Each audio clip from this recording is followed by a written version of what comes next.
이러므로 우리에게 구름같이 둘러싼 허다한 증인들이 있으니 모든 무거운 것과 얽매이기 쉬운 죄를 벗어버리고 인내로서 우리 앞에 당한 경주를 하며 믿음의 주요 또 온전하게 하시는 이인 예수를 바라보자. 그는 그 앞에 있는 기쁨을 위하여 십자가를 참으사 부끄러움을 개의치 아니하시더니 하나님 보좌 우편에 앉으셨느니라. 너희가 피곤하여 낙심하지 않기 위하여 죄인들이 이같이 자기에게 거역한 일을 참으신 이를 생각하라. 너희가 죄와 싸우되 아직 피 흘리기까지는 대항하지 아니하고 또 아들들에게 권하는 것 같이 너희에게 권면하신 말씀도 잊었도다. 일러스되 내 아들아 주의 징계하심을 경히 여기지 말며 그에게 꾸지람을 받을 때에 낙심하지 말라. 주께서 그 사랑하시는 자를 징계하시고 그가 받아들이시는 아들마다 채찍질하심이라 하였으니 너희가 참음은 징계를 받기 위함이라. 하나님이 아들과 같이 너희를 대우하시나니 어찌 아버지가 징계하지 않는 아들이 있으리요. 징계는 다 받는 것이거늘 너희에게 없으면 사생자요 친아들이 아니니라. 또 우리 육신의 아버지가 우리를 징계하여도 공경하였거든 하물며 모든 영의 아버지께 더욱 복종하며 살려하지 않겠느냐. 그들은 잠시 자기의 뜻대로 우리를 징계하였거니와 오직 하나님은 우리의 유익을 위하여 그의 거룩하심에 참여하게 하시느니라. 무릇 징계가 당시에는 즐거워 보이지 않고 슬퍼 보이나 후에 그로 말미암아 연단받은 자들은 의와 평강의 열매를 맺느니라. 그러므로 피곤한 손과 연약한 무릎을 일으켜 세우고 너희 발을 위하여 곧은 길을 만들어 저는 다리로 하여금 어그러지지 않고 고침을 받게 하라. 우리는 천국을 향해서 달려가고 있는 신앙의 경주자, 선수입니다. 달리기 선수예요. 우리의 목적은 천국이에요.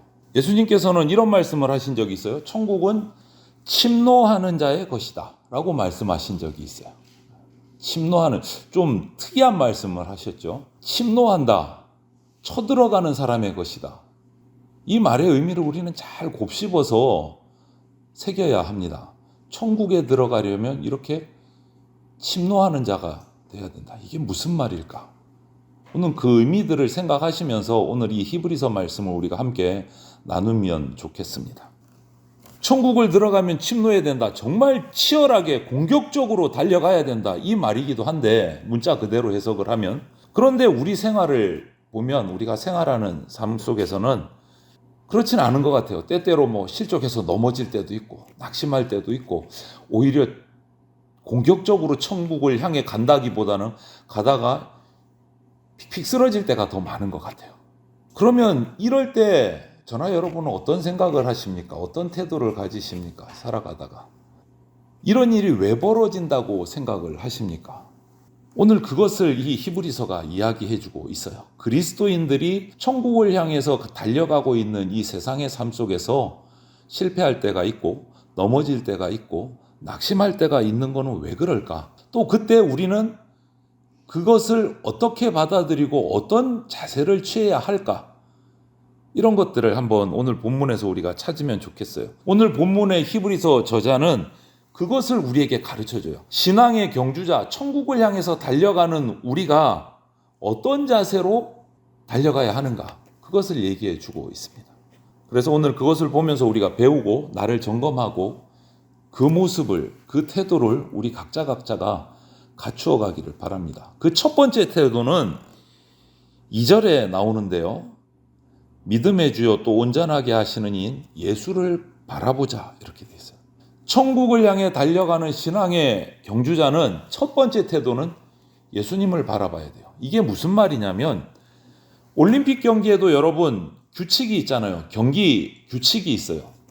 그래서 선수가 그 규칙대로 경기를 하지 않으면 아무리 열심히 잘 달려서 1등으로 제일 먼저 골인점에 도착을 해도 메달을 받지를 못합니다. 규칙을 지키지 않으면. 경기 방법대로 정확하게, 정직하게, 성실하게 그 방법대로 해서 1등을 해야 금메달도 받고 은메달도 받고 동메달도 받는 거죠.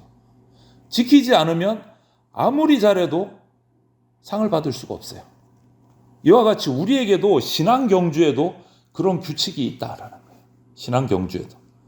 그 첫 번째 규칙이 뭐냐? 예수님을 바라보고 달려야 된다. 예수님을 바라보고 달려야 한다. 첫 번째 규칙 꼭 기억하십시오. 우리는 믿음의 선배들, 우리 앞서 천국에 간 우리 믿음의 선배들이 그 경주의 증인으로 둘러선 인생의 경기장에서 우리가 지금 달리고 있는 거예요. 먼저 달려간 선배들이 우리를 지켜보고 있어요. 우리를 응원하고 격려하고 있어요. 비록 힘든 경주 이겼지만 우리는 그 방법대로 예수님을 바라보고 달려가야 돼요. 예수님을 바라보고 달려간다. 이 의미는 두 가지로 한번 우리가 살펴볼 수 있는데, 그 하나가 뭐냐? 죄를 이기면서 인내하고 달려야 된다.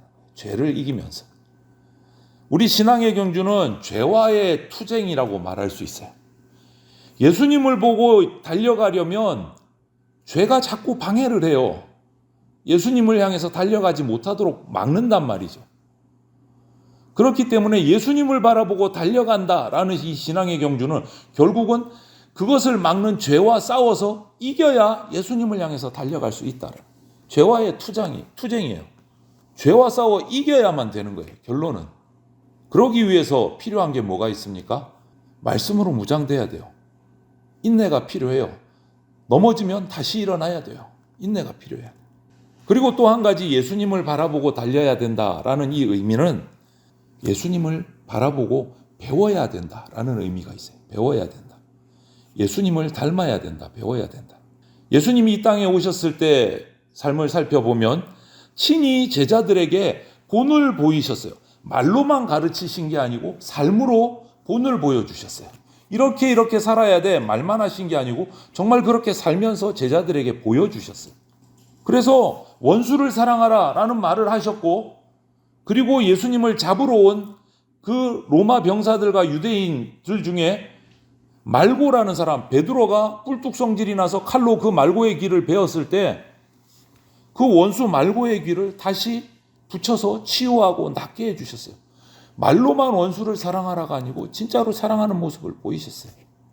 그리고 마지막으로 그렇게 체포당해서 모든 조롱과 고난과 핍박을 받으시고 십자가에 달려서 죽으시면서도 십자가에 달린 주님을 향해서 네가 진짜 예수면 내려와 봐라 십자가에서. 그렇게 조롱하고 침뱉는 그 주변에 있는 그 조롱하는 사람들을 향해서 아버지 저들의 죄를 용서해 주십시오. 계속의 기도를 하셨어요. 그거 역시 말로만 원수를 사랑하라가 아니고 몸으로 보여주신 거예요. 모범을 보여주셨어요. 주님의 이 땅에서의 생활을 우리가 한마디로 표현한다면 사랑, 인내의 생활이었다고 할 수 있어요. 사랑과 인내를 직접 몸으로 보여주셨어요. 사랑하시되 침뱉고 조롱하고 창으로 찌르는 그 원수들까지도 사랑하셨어요. 우리가 예수님을 바라보고 인생의 경주를 달려간다. 이 말은 그런 예수님을 닮아가는 거예요. 배우는 거예요. 항상 예수님이 우리의 믿음의 표준이 돼야 됩니다. 기준이 돼야 돼요. 우리 모든 그리스도인의 신앙생활의 표준은 예수님을 본받는 생활이 돼야 돼요. 우리 그리스도인들은요, 오늘도 과거로부터 시대를 초월해서 성경을 통해서 말씀하시는 예수님의 음성을 듣습니다. 오늘도 우리에게 말씀하세요. 오직 나를 본받는 자가 되라. 이렇게 말씀하세요. 그것이 우리 신앙 경주자의 첫 번째 기준이에요. 예수님을 바라보고 달려가는 것. 또 한 가지는 사랑의 채찍인데요. 고된 훈련을 통해서 우수한 올림픽의 선수들이 나타납니다. 정말 뼈를 깎는 듯한 훈련 끝에 금메달을, 은메달을, 동메달을 품에 안게 돼요. 마찬가지입니다. 우리 믿음의 경주에서도 이런 고된 훈련이 있습니다. 그게 뭐냐? 하나님은 우리를 향한 사랑의 채찍을 아끼지 않으세요. 진주조개 얘기를 책에서 한번 본 적이 있는데요. 진주조개가 진주를 만들 때 이런 과정들이 있다고 해요. 부드러운 조개 살 속에 모래알이 빨려 들어가요. 모래가. 그러면 조개는 그 모래알의 까칠함 때문에 아픈 거예요. 조개는. 그 고통 때문에 그 조개에서 분비물이 흘러나온대요. 그 고통을, 그 모래알을 감싸가지고 고통을 줄이기 위해서 분비물이 흘러나온대요. 그래서 그것이 모래알을 감싸고 그래서 시간이 지나면 그것이 나중에 정말 값진 진주라는 보석으로 만들어진다고요. 고통을 겪은 끝에 보배가 되는 거죠. 이처럼 하나님께서 우리를 징계하시는 이유, 사랑의 채찍질을 하시는 이유, 그것은요, 우리를 망하게 하려고 우리가 고통받는 게 아이고 너무너무 재밌고 통쾌해서 그게 아니고 우리에게 유익을 가져다 주시려고. 이 징계를 통해서, 사랑의 징계를 통해서 우리가 금메달 따는 경주자, 천국까지 쉼 없이 달려갈 수 있는 경주자, 선수를 만들기 위해서 훈련시키시는 유익을 주시려고 사랑의 징계를 주신다는 거예요. 한 예를 들자면 우리 믿음의 선배인 욥을 들 수가 있어요. 욥은 정말 너무너무 하나님 앞에 우리 입장에서 보면 완벽하다 할 정도로 하나님을 잘 섬기고 자녀들도 하나님 앞에 너무너무 충실하게 신앙훈련을 잘 시킨 부모이기도 해요. 그런데 아무 이유 없이 고통을 당했어요. 욥은 이유를 몰라요. 그럼에도 불구하고 욥의 고백은 뭡니까?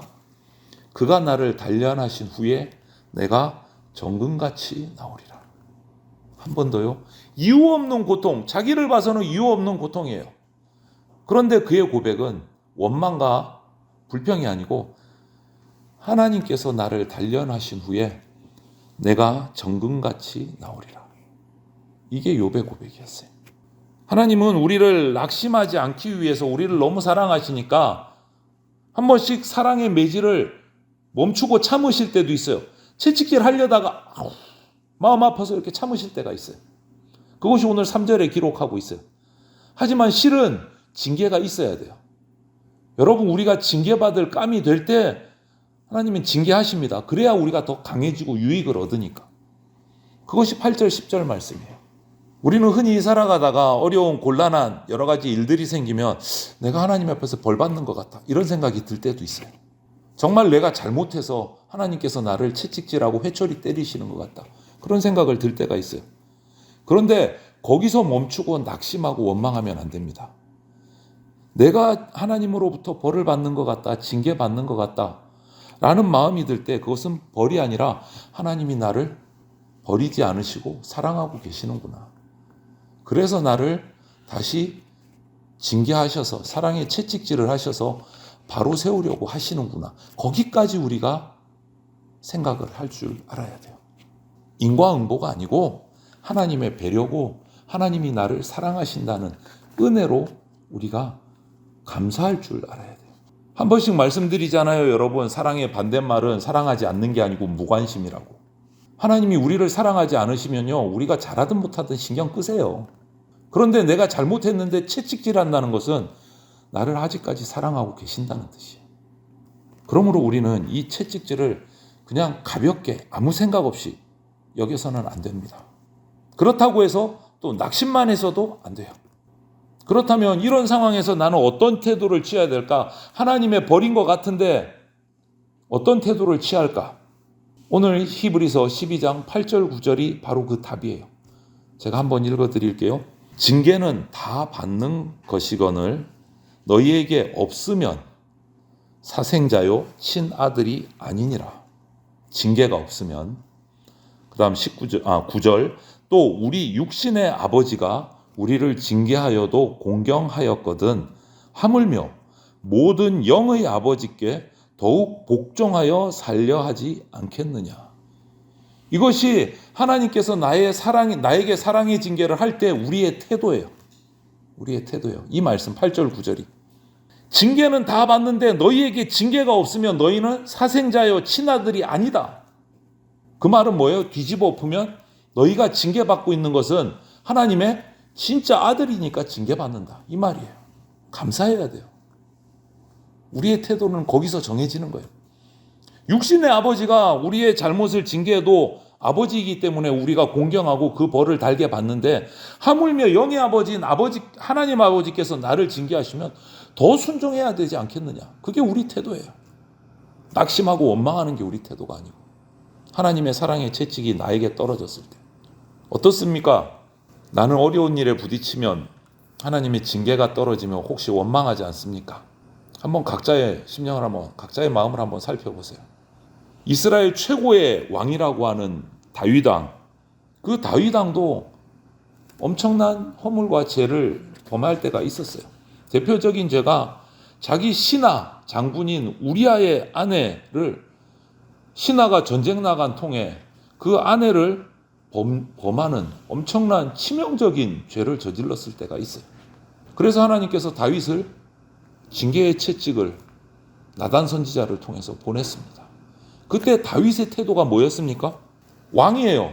나단 선지자 물리치고 내가 왕인데 이럴 수도 있었어요. 그런데 다윗의 태도는 그렇지 않았어요. 선지자의 그 하나님의 말씀을 전해 듣고 그 자리에서 엎드려져서 왕복을 찢고 침상이 눈물로 젖어서 썩을 정도로 철저하게 회개하는 모습을 보입니다. 철저하게. 왕으로서 체면 깎이잖아요. 얼마나 창피해요. 얼마나 부끄러워요. 자기 권력을 가지고 그 자기의 치부를 숨길 수도 있었어요. 그럼에도 불구하고 그렇게 하지 않았어요. 다윗은. 오히려 철저하게 하나님 앞에 엎드려서 회개합니다. 그 결과 그 이후로 다윗 왕국은 하나님의 은혜로 이스라엘 역사상 최고의 강한 왕권이 세워졌어요. 다윗 왕국의 그 당시의 기록들을 보면 주변 나라들이 이스라엘을 쳐들어올 생각조차 못했어요. 오히려 우리를 지켜달라고 조공을 바쳤어요. 줄을 서서 다윗 왕 앞에 나와서 그 이방 주변에 있던 모든 나라들이.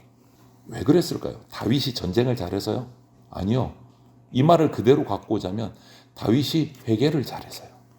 하나님 앞에 철저하게 회개를 잘해서 그 다윗의 왕국이 어마어마하게 부유하고 강한 나라가 됐어요. 하나님의 은혜로.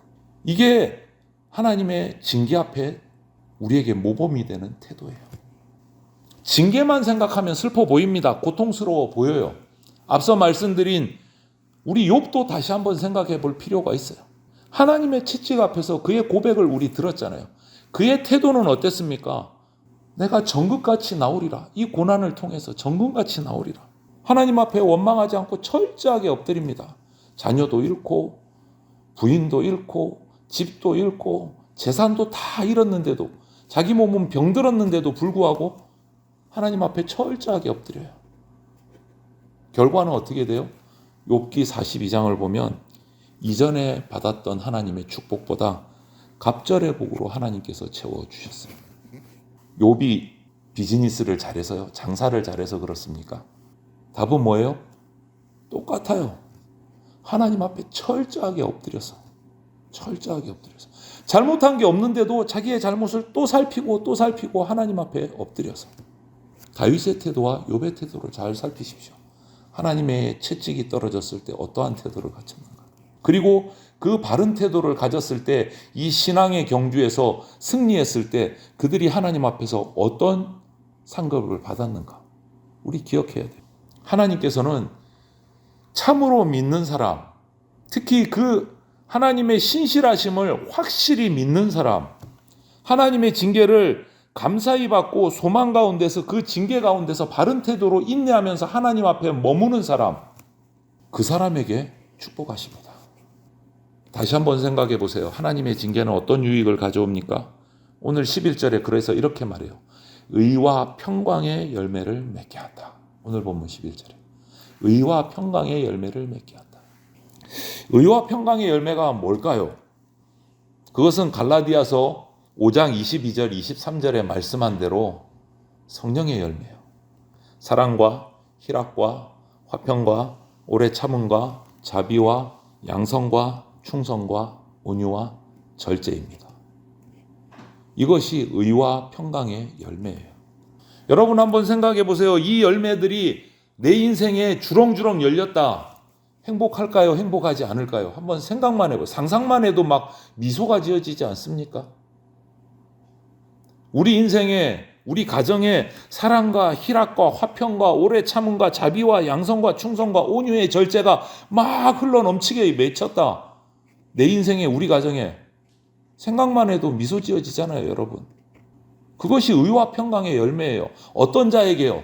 하나님의 채찍 앞에서 다윗처럼, 욥처럼 예수님만 바라보고 예수님을 배우면서 살아가는 자에게 주시는 열매예요. 여러분, 우리는, 저와 여러분은 이 땅에 속한 백성이 아닙니다. 이 땅을 살아가고 있지만 우리는 이 땅의 순례자예요. 이 땅에 소속된 사람이 아닙니다. 우리 소속은 하늘나라예요. 그래서 이 인생은 우리가 뿌리 내릴 곳이 아니고 그냥 지나가는 여행길일 뿐이에요. 그래서 우리는 천국을 향해 달려가는 순례자라고 표현합니다. 우리의 마지막은 천국이 돼야 돼요. 거기에 우리의 소속이 있기 때문에. 그러므로 우리는 하나님께서 우리를, 저와 여러분을 천국 시민으로 합당하게 천국 시민다운 자로 만드시기 위해서 우리가 조금 잘못 나가면, 쓰러지거나 어긋나가면 사랑의 채찍을 드십니다. 사랑의 징계를 하십니다. 왜? 우리는 천국을 향해 가야 될 사람이기 때문에. 세상을 향해 갈 사람이 아니고 천국을 향해 가야 될 천국의 백성이기 때문에 하나님께서는 우리가 잘못된 길로 드시면 사랑의 채찍을 드십니다. 그때 바른 태도를 잡아야 돼요. 욥처럼, 다윗처럼. 그것은 우리가 세상의 소망을 두지 않도록 천국의 소망을 두도록 하나님이 주시는 사랑의 채찍인 것을 깨달아야 돼요. 우리에게 유익하게 하시려고 징계하시는 그 하나님의 사랑을 깨닫고 감사하는 삶을 살아야 됩니다. 오늘 우리 히브리서 본문을 통해서 이 신앙 경주자의 모습을 한번 짧게 살펴봤어요, 여러분. 우리가 이 신앙의 경주에서 승리하는 사람이 돼야 돼요. 메달권에 들어야 됩니다. 뭐 천국의 경주자의 메달권은 금은 메달, 금은 동메달이 아니고 천국의 꼴이 나는 게 승리하는 거예요. 그러려면 예수님만 바라보고 달리셔야 됩니다. 하나님의 사랑의 채찍에 대해서 낙심하지 말고 내가 예수님만 바라보지 않고 엉뚱한 쪽으로 갔을 때 하나님의 채찍이 나에게 임합니다. 그것을 빨리 깨닫고 오히려 감사하고 인내하면서 욥처럼 다윗처럼 재빠르게 바른 길을 찾아와서 다시 천국을 향해서 예수님만 바라보고 달려가야 돼요. 우리가 하나님의 자녀라는 것 여러분 확신하시기를 바랍니다. 우리에게 이 징계가 없으면 오늘 뭐라고요? 사생자여 참 아들이 아니다 라고 말씀하세요. 하나님이 내가 잘못 나가는데도 천국이 아닌 다른 곳으로 달려가는데도 징계하지 않으시면 저와 여러분은요 사생자예요. 하나님의 아들이 아니에요. 하나님의 딸이 아닌 거예요. 정말 이거는 비참한 거예요. 이 말씀 기억하십시오. 우리에게 채찍을 주시는 이유, 만약에 채찍을 주시지 않으면 나는 사생자고 하나님의 참 아들이 아니다 라는 것을 꼭 기억하십시오. 우리가 하나님의 자녀인 것을 확신하시면서 먼저 달려간 우리 믿음의 선배들이 신앙경주에서 승리한 것처럼 우리도 승리자의 그 반열에 서기 위해서 천국을 향해서 예수님을 바라보면서 달려나갑시다. 오직 예수만 바라보고 달려가는 천국의 백성이 바로 저와 여러분들이 되시기를 주님의 이름으로 축원을 드립니다. 아멘.